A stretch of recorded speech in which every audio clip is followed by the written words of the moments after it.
Ce que le Seigneur veut faire n'est pas l'affaire d'un individu. C'est une réalité de territoire. Les bénédictions que le Seigneur est en train de relâcher sont des bénédictions qui ne concernent pas seulement l'individu, encore moins seulement les familles, mais un territoire. C'est une affaire régionale.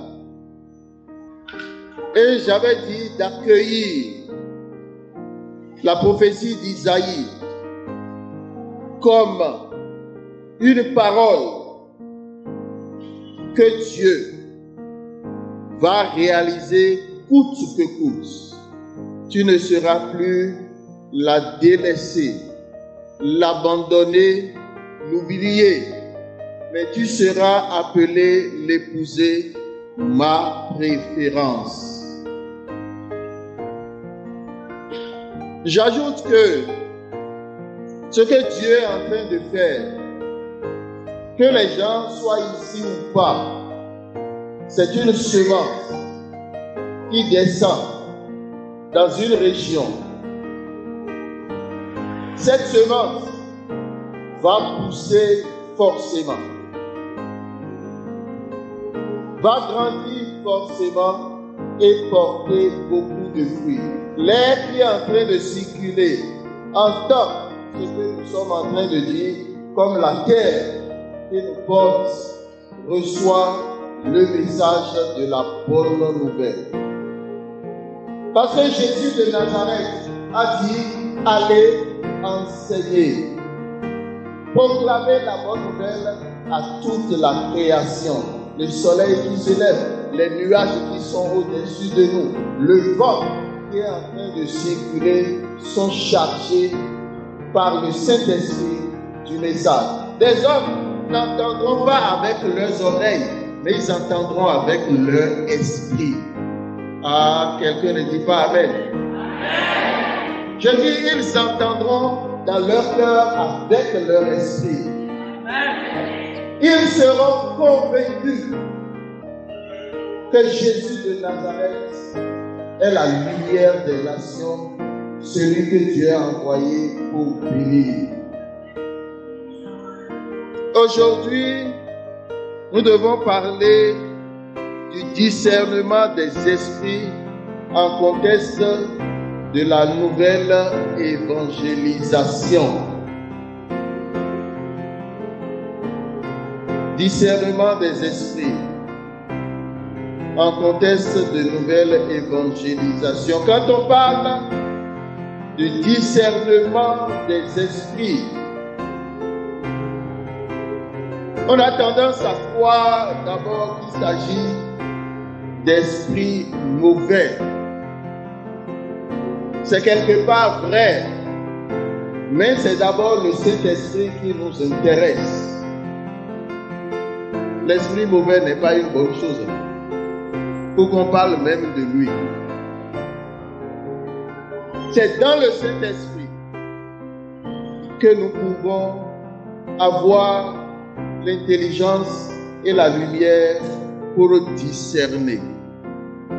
Donc il s'agit d'abord de reconnaître la présence du Saint-Esprit de Dieu. Et dans la présence du Saint-Esprit, on a la clairvoyance et la lumière pour reconnaître que quelque chose ne va pas. Le discernement des esprits est la capacité accordée par le Saint-Esprit qui permet de regarder au-delà de ce que voit l'homme ordinaire. Lorsqu'un esprit se manifeste dans une situation qui ne se laisse pas saisir au premier niveau de la réflexion, même la réflexion dans sa cohérence et dans sa logique est un instrument efficace pour discerner que quelque chose se passe et ne vient pas du Saint-Esprit.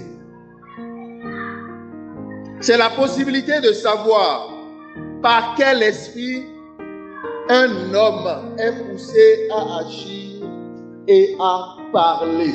J'ai dit la cohérence de la pensée, la logique dans la pensée, dans l'intelligence, ne fût-ce même une intelligence naturelle, peut nous conduire, quand nous voyons la logique dans les événements et les entorses dans les événements, en fin de compte, on peut dire, oh, ça ne vient pas de Dieu. Ça ne vient pas de Dieu, ça ne veut pas dire que ça vient carrément du diable. Ça peut venir de l'homme. Mais aussi, ça peut venir du diable. Le premier point, je vais aborder 2 ou 3 points. Le premier point sera le discernement des esprits. Premier niveau de la réflexion, le bon sens. Le bon sens.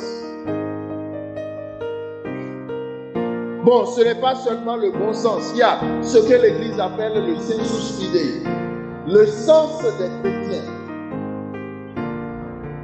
qui fait que la grand-maman qui est au village et qui n'a pas étudié, n'a pas fait de théologie, ce qu'on appelle la foi du charbonnier, et le professeur qui est à l'université de théologie ou au séminaire, les deux, quand il s'agit de la vérité, ont la capacité de discerner entre la vérité et le mensonge.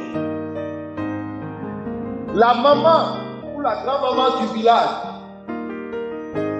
a en elle la présence du Saint-Esprit au travers des sacrements, où elle dira, ça ce n'est pas de notre Église, ça ce n'est pas de Dieu. Elle ne sait pas.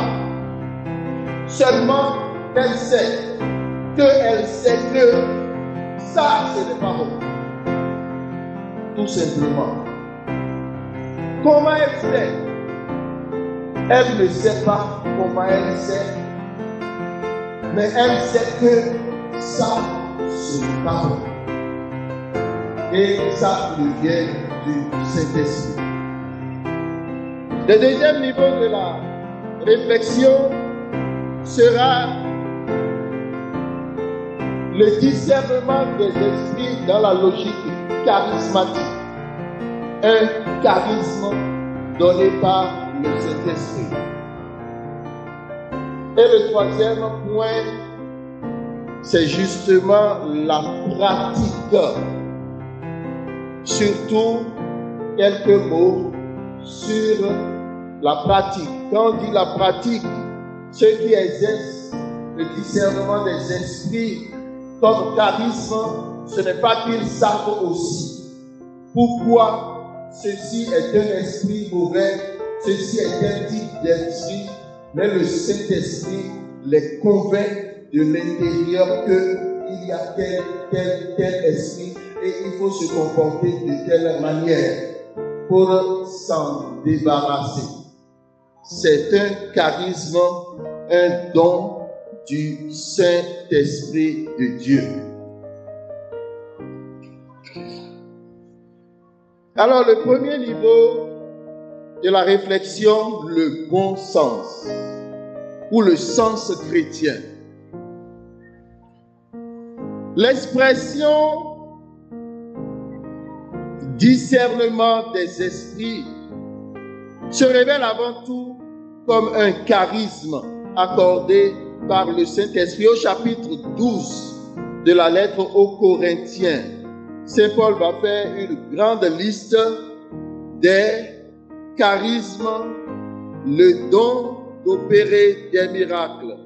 Un autre a le don de la prophétie, à un autre le discernement des esprits, à un autre la diversité des langues, à un autre l'interprétation des langues. Le discernement des esprits. Et je prie le Saint-Esprit d'accorder à beaucoup parmi nous, dans cette communauté, le charisme du discernement des esprits. Et si tu ne dis pas un bon amen, le Saint-Esprit ne te localise pas. Donc, les charismes, et ce charisme est un peu rare. C'est pourquoi les gens marchent à tâtons.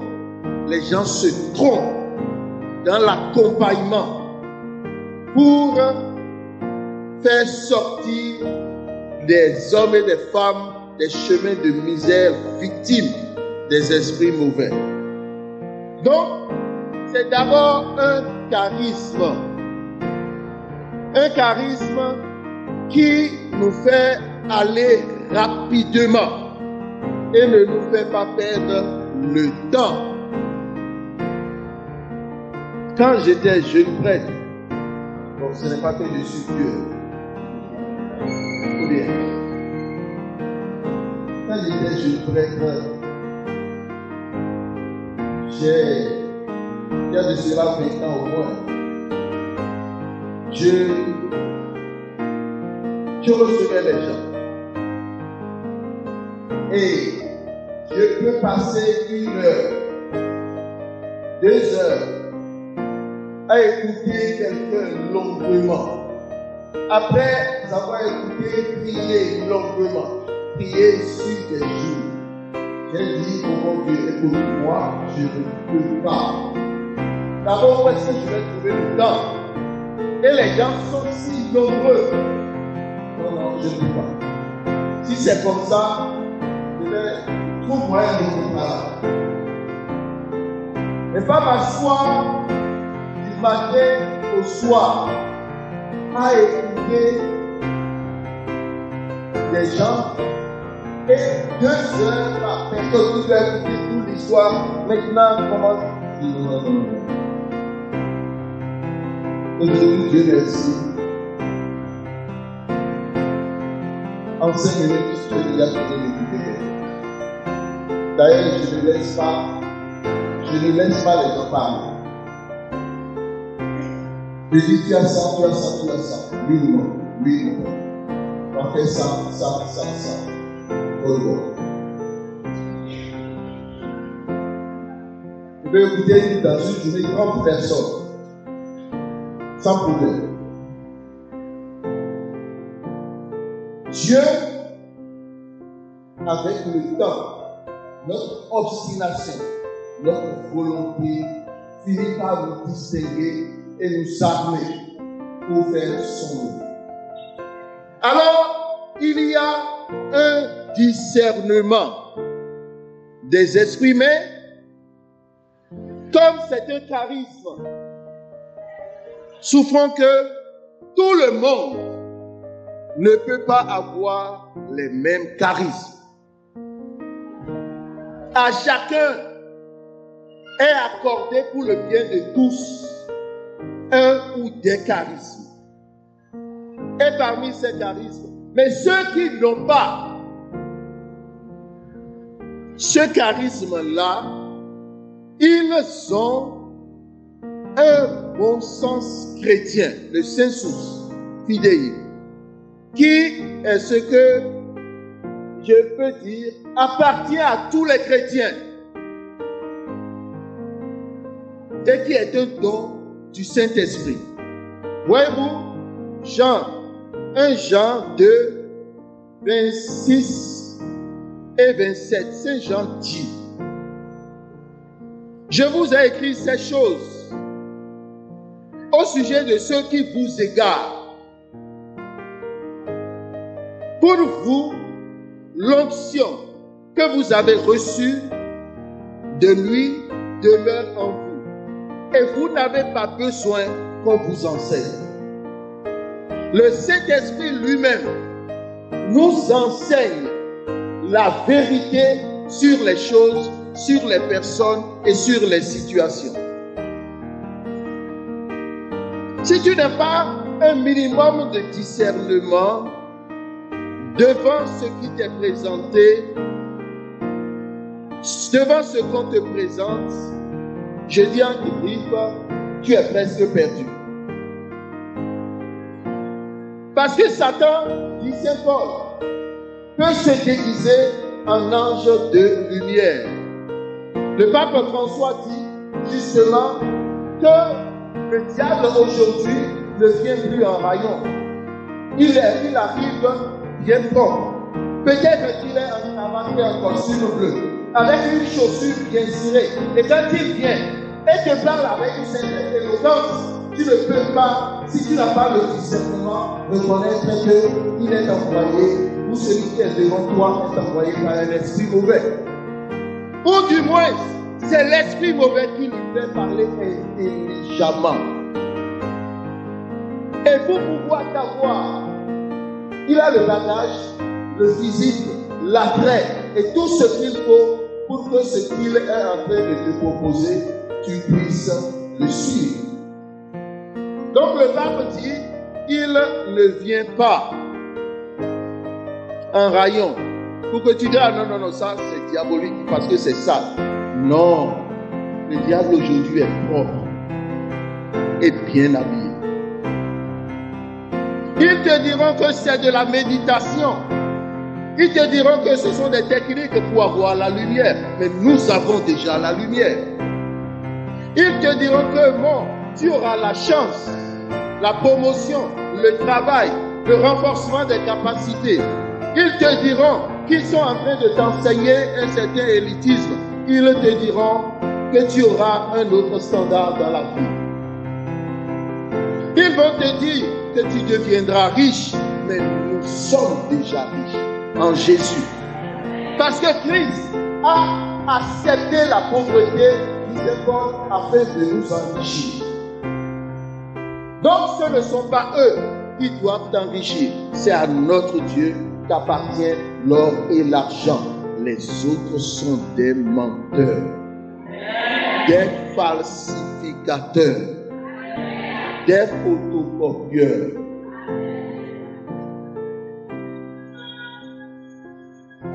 Ils vont te dire que tu auras des collègues distingués. Mais c'est faux. La réunion va commencer avec une petite fête peut-être. Et tout le monde va boire du vin. C'est du vin, dit-on. Mais peut-être après avoir bu ce vin, tu as déjà vendu ton âme. Tu as déjà signé des contrats tacites. Et peut-être désormais, tu ne pourras plus faire demi-tour. Et à partir de ce moment, tu vas commencer par payer un grand prix.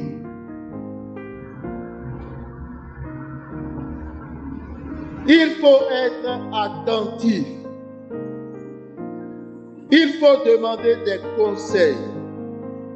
Faire ce que l'Église a l'habitude de faire. Comparer les discours et les propositions. Aller parler aux prêtres. Demande conseil au curé. Ce qu'il te présente peut être un semblant de vérité. Mais ce n'est pas la vérité tout entière. C'est le Saint-Esprit qui nous enseigne la vérité tout entière. C'est lui qui enseigne une vérité que tu ne regretteras pas. Une vérité sans repentance. Un grand professeur de chez nous, professeur d'université, il m'a raconté que un jour on lui a proposé, et puis cet homme avait l'habitude d'aller consulter le phare. Je ne sais pas si vous connaissez le phare. Ce n'est pas seulement un art divinatoire, c'est de l'occultisme. Le phare, c'est la bouche des divinités au Bénin. Les divinités parlent par le phare. Ils l'ont envoyé aujourd'hui à l'université disant que c'est de la géomancie. Le phare, ce n'est pas de la géomancie. Le phare, c'est de l'occultisme. Parce que le phare se prend avec une cérémonie et des sacrifices. Alors, cet homme-là, il a dit qu'on lui a proposé de rentrer dans le renouveau charismatique. C'est l'un des anciens du renouveau charismatique de la génération des pillards. Et il a dit, puisque lui, il consulte le phare, il est allé auprès du phare et a demandé au phare, pour consulter le phare, il te donne les oreilles, tu parles dessus. Et puis le te reprend et jette les sorts. Alors, il a pris, il a parlé et le devin a jeté. Qu'est-ce qu'il demandait? On lui a proposé d'entrer dans le renouveau charismatique et lui a dit, il ira consulter le phare avant de faire le phare. Et quand il est parti consulter le phare, il a dit que le phare a dit, ce qu'on est en train de te proposer là, accepte et ne te détourne de cela, ne se détourne plus jamais de cela. Ça veut dire quoi? Ce que les gens ont là-bas, ne croyez pas que c'est du mensonge. Il y a des possibilités de connaissance de ce qui n'est pas ordinairement connu. Mais cela ne veut pas dire que la vérité est dans. Il a dit, quand le phare a parlé ainsi, le phare là ne sait pas que c'est lui-même qui lui a dit pour toujours de ne plus revenir le voir. Ah, tu n'as pas applaudi Dieu.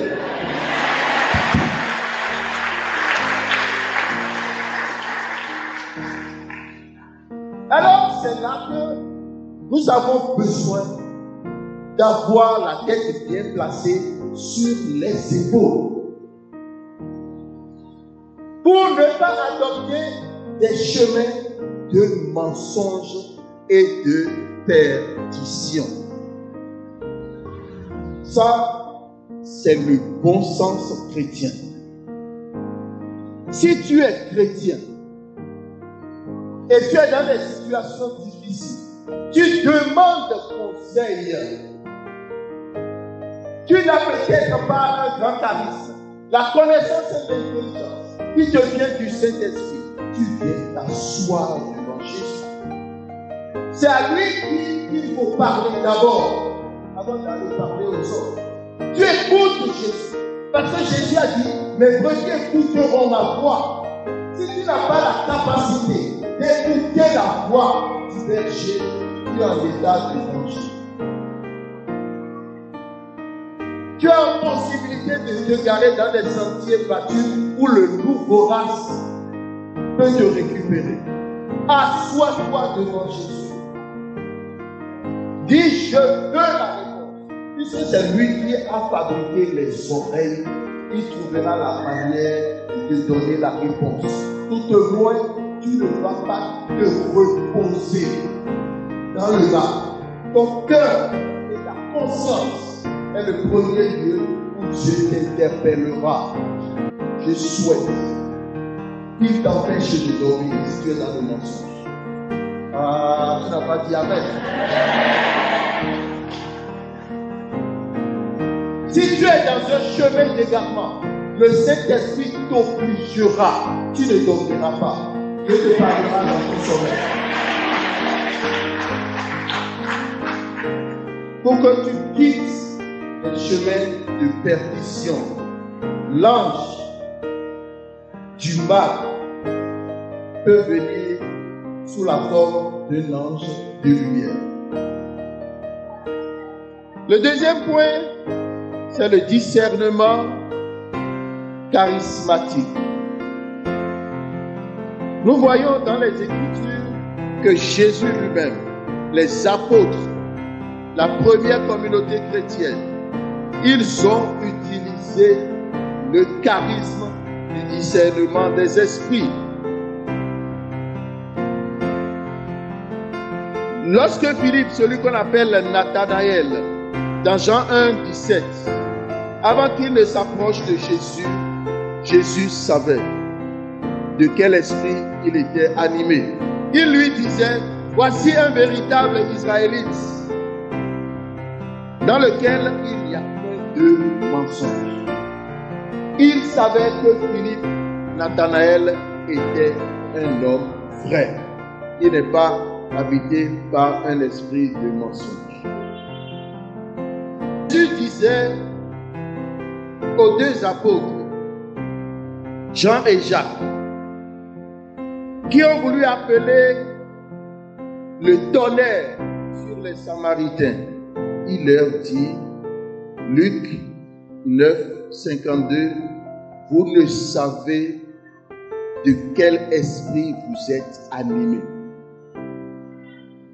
Ils sont des apôtres. Nous savons aussi que Jésus a dit à Simon-Pierre, Satan, éloigne-toi de moi. Ce sont les apôtres. Et Jésus a discerné en eux un esprit mauvais en action. C'est pour nous dire que le discernement est obligatoire. Sinon, Satan va te tromper facilement. Il va te faire perdre du temps. Vous savez qu'aujourd'hui, le mal est à portée de main. Le téléphone portable que nous avons, avec les faux Facebook et les fausses groupes, les TikTok ou les TikTok. Mais nous ne pouvons pas imaginer subtilement le temps qu'il nous arrache et qui est derrière. Leur propre fils n'utilise pas ces choses-là. Parce que ça abrutit l'intelligence. Ça t'empêche d'étudier. Ça t'empêche de faire le lien. Ça t'empêche de prier.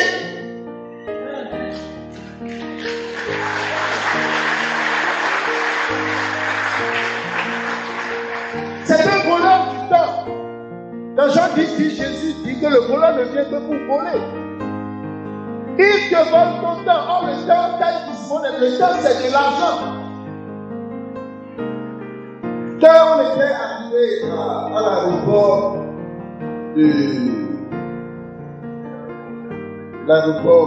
on appelle.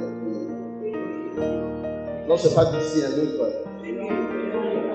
Léon Bas, là, on a vu un jeune homme qui est venu nous prendre le sac. Et rien que pour le sac, il veut de l'argent, il dit qu'il n'y a plus de travail dans le pays. Il dit, il n'y a plus de travail dans le pays. Et quand tu avais 17 ans, 16 ans, tu faisais quoi? En ce moment, tu as perdu le temps. Et en perdant le temps, tu as perdu la vie. Et tu te surprends que les années passent. Et quand tu fais le bilan, il n'y a rien. Il a volé tout ton temps. Tu as perdu le temps. Le temps de l'homme, c'est la vie de l'homme. Alors là, nous avons besoin du Saint-Esprit pour rapidement reconnaître qu'il y a du danger ici. Je n'ai pas dit de ne pas se distraire. Mais dans la proportion humaine, pour que tu puisses utiliser le temps pour faire le bien. Voler le temps te fait perdre des opportunités d'affaires, te fait perdre de l'argent, tout simplement. Supposons que tu as de l'argent et tu veux construire une maison. Le fait que tu as l'argent ne suffit pas que tu as la maison. Celui qu'on t'envoie pour construire, pour le maçon, l'entrepreneur, tu as le pouvoir dans le Saint-Esprit de reconnaître le bon avec le mauvais. Sinon l'argent, et l'argent va partir doucement et tu vas te retrouver sans maison. Donc le discernement est ce dont nous avons besoin tout le temps. Je dis, viens voir Jésus. Assois-toi devant Jésus. Parle à Jésus. Pose sur lui les problèmes. Et il se débrouillera pour te répondre. Le discernement dans l'église primitive.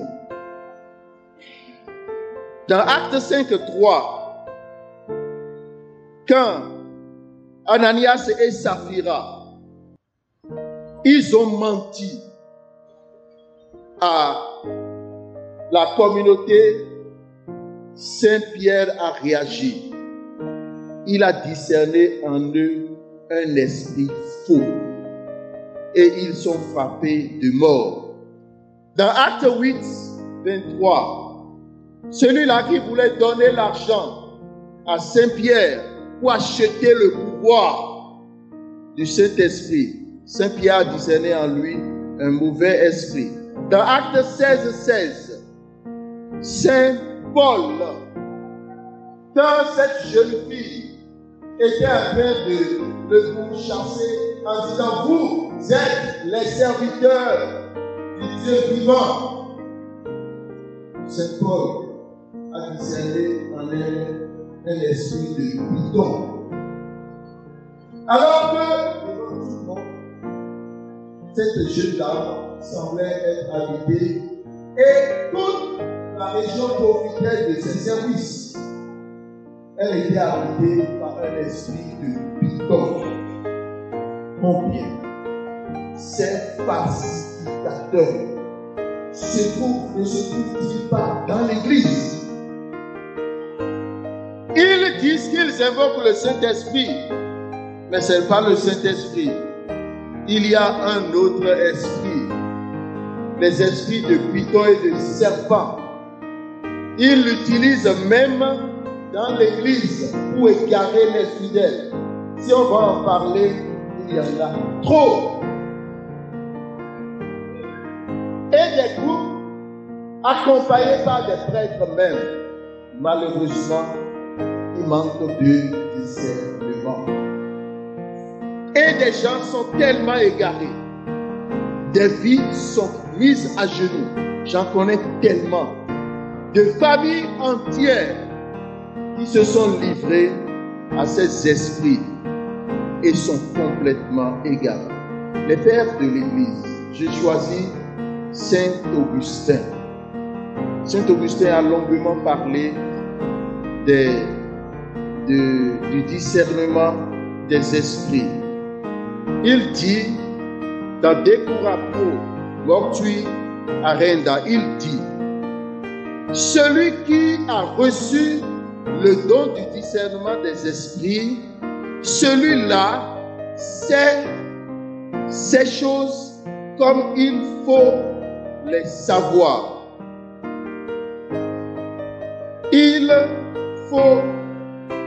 Il sait les choses comme il faut les savoir.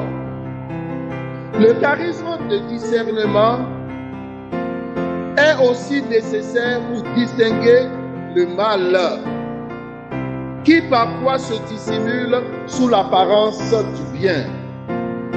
À ce propos, il est utile de rappeler quelques observations très fines. Il ne faut pas être très perspicace, observe Saint Augustin, pour reconnaître comme mauvais la conduite d'une personne qui adopte ouvertement des mœurs dissolues et qui prend de façon déclarée des positions contraires à la foi. Le discernement dans de telles situations est un don commun à tout croyant, dit Saint Augustin. Nous pouvons cependant parler d'un vrai charisme de discernement quand un croyant a la possibilité de voir la méchanceté qui parfois se cache là où se trouvent précisément toutes les apparences de bonté.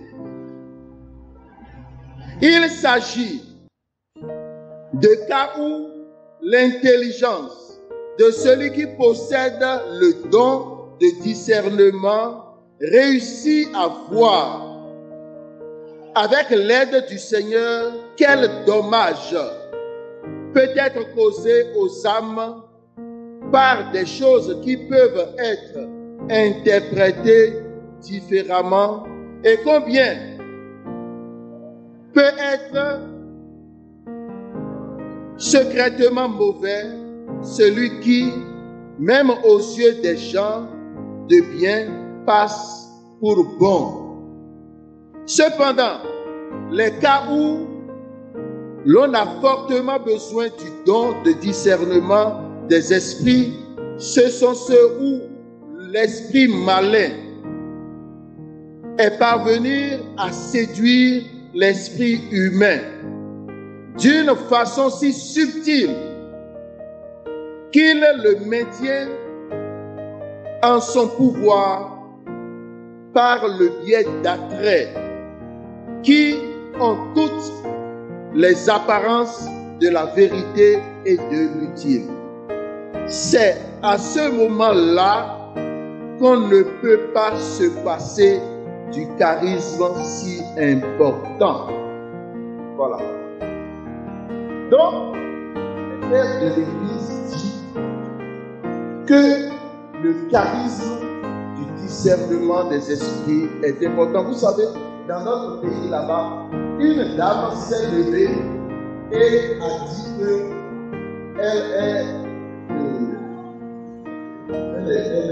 a gagné beaucoup de choses. Elle est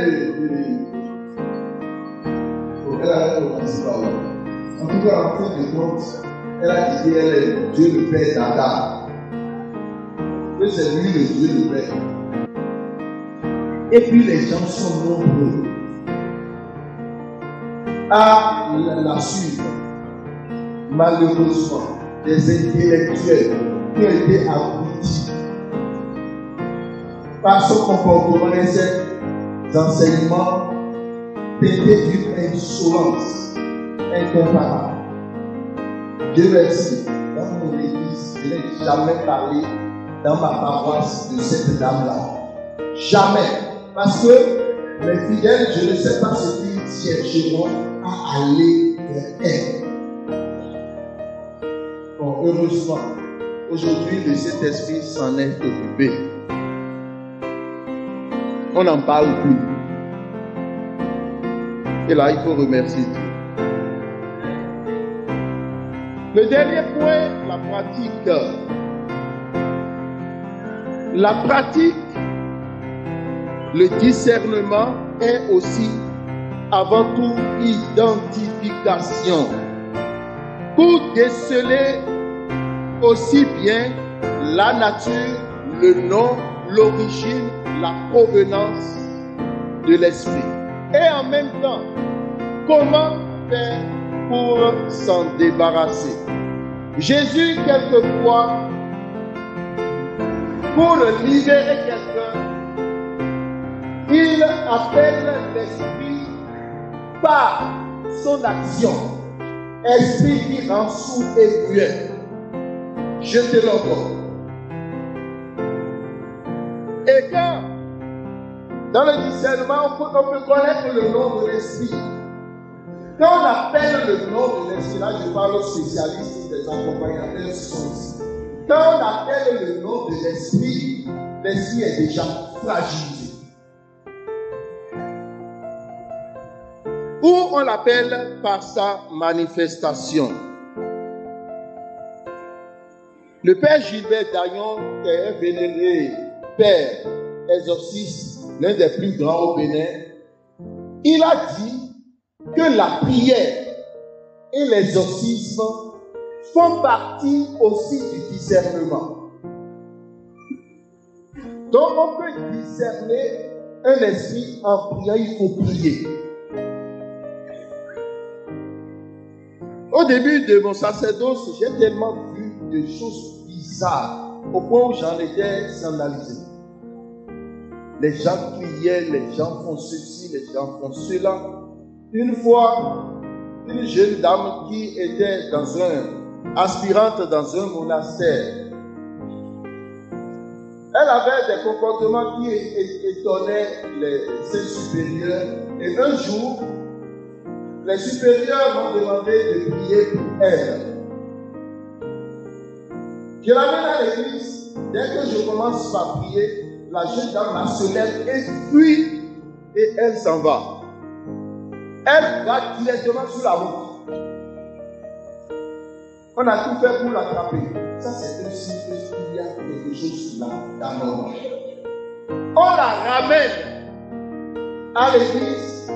Elle se couche par terre, elle commence à faire des signes, à gratter la terre, à sortir la langue. Donc la prière est belle. Une autre religieuse, ne croyez pas, je ne parle pas des religieuses, je ne parle pas mauvais. Mais la religieuse dit, mon père, j'ai prié pour moi parce que avant que je ne dors, je dois prendre la toile, l'huile, le sel, parce qu'un monsieur entre dans ma chambre, un gaillard, et il cherche à s'unir avec moi. Il dit, on va prier. Quand on a commencé à prier, cette sœur qui avait le visage de femme, son visage s'est transformé en un visage d'homme. Avec le cou dressé comme ça. C'était quoi? Quand elle était enfant, ses parents l'avaient accompagnée auprès d'une divinité, la divinité du tonnerre. Et quand on a commencé par prier, on lui a demandé, est-ce que tu connais Satan? Et il a dit, c'est moi. Donc la prière est discernement aussi. Le Père Alter a parlé de la diversité des odeurs. Des odeurs. Il y a des gens qui sentent des odeurs. Chaque esprit a son odeur. Moi, quand j'étais jeune prêtre, quand je pose les mains aux gens, il y a que je sens des douleurs dans le bras, douleurs. Personne n'allait pas me voir. Et c'est à partir de là que j'ai commencé à faire la différence.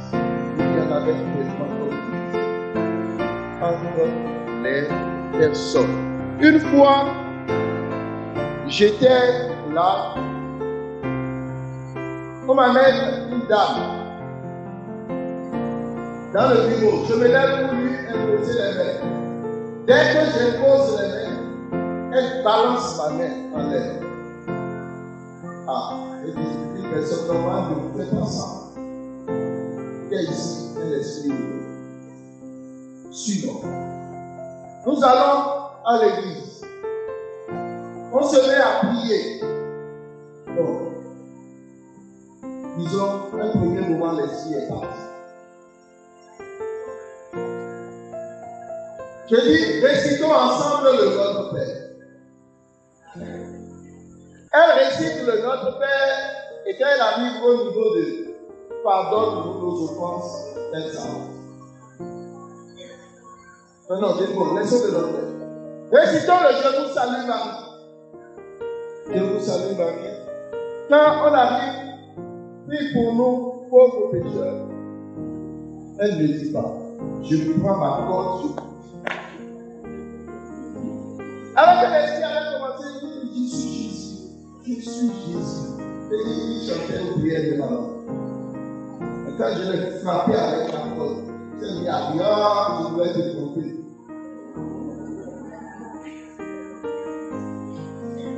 Alors, la prière, dans la prière, une dame qui était habitée par un serpent de 11 têtes. Le serpent est parti. Un autre jour, elle arrive. On se met à prier. J'ai dit, tu répètes après moi. Dis que notre Père est aux cieux, etc. Dis que ton règne est amour. Il dit, je ne dis pas. Nous avons passé 30 minutes. Elle dit, je ne dis pas. Je ne vais pas dire ce que tu es en train de dire. Et là, j'ai su que, après que c'est la femme de l'autre serpent qui était encore. Mais quand j'ai dit Sainte Vierge Marie, elle a déjà dit la chose avant de savoir qu'elle est en train de dire. Parce que la Vierge Marie est puissante dans la victoire contre le mal. Vous savez,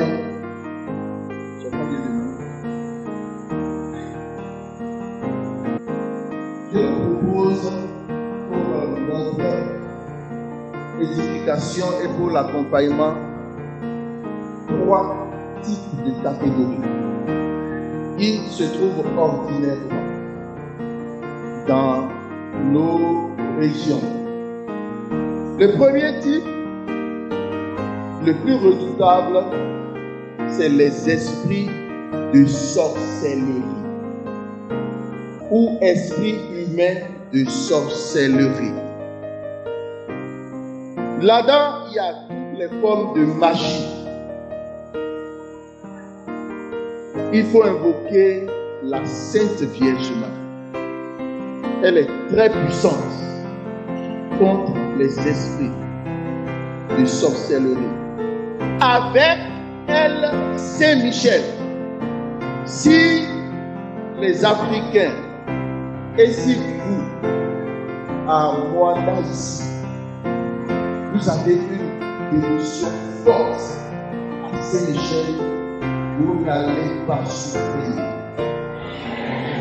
de l'influence des sorciers.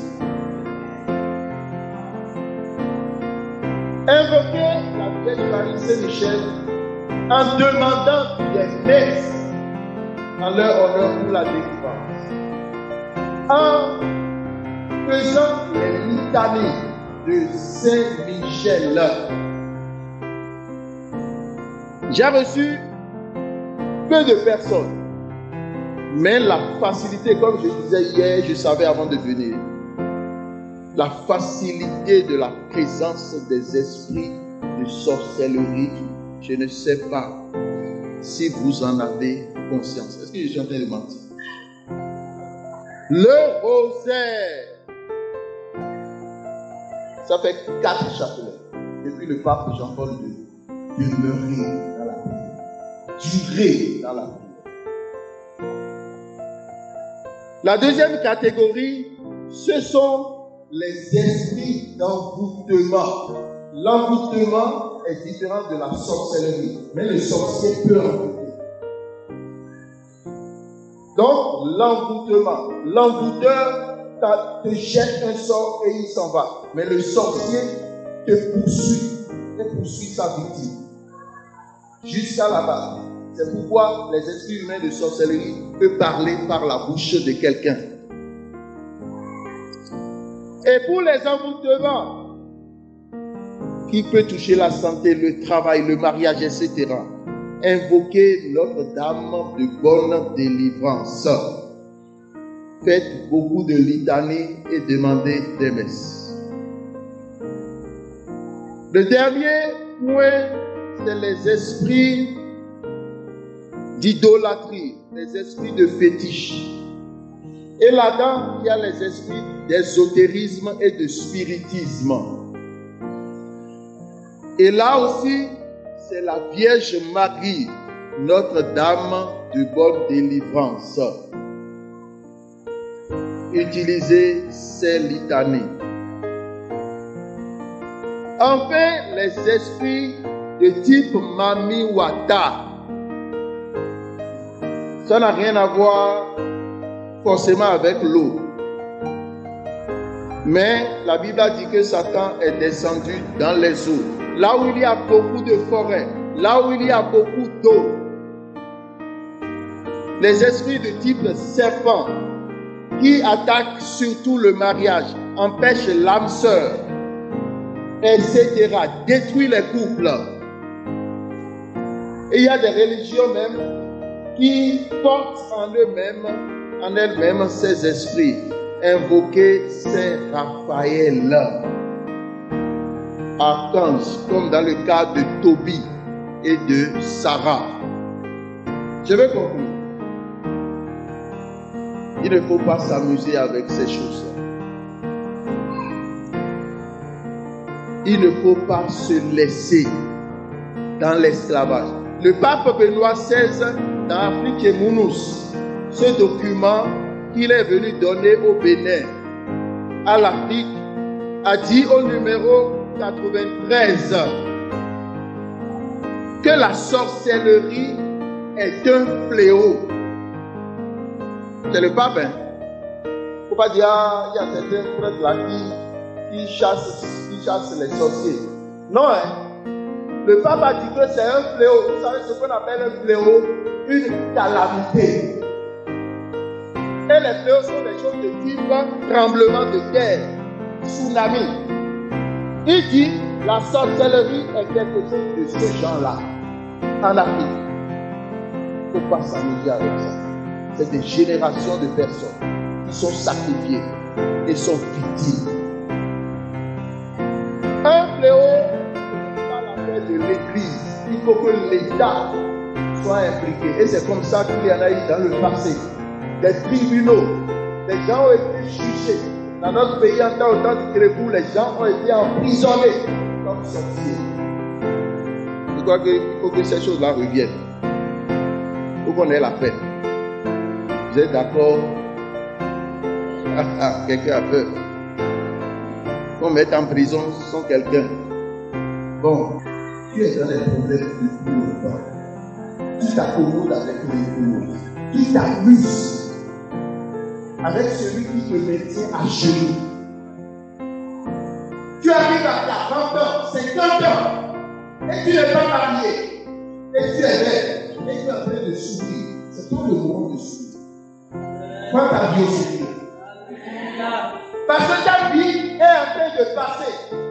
Déjà à 40, à 50 ans, tu n'auras plus de possibilité de concevoir. Les enfants que Dieu t'a donnés sont où? Tu les as laissés voler par une sorcière. Dieu va nous en délivrer.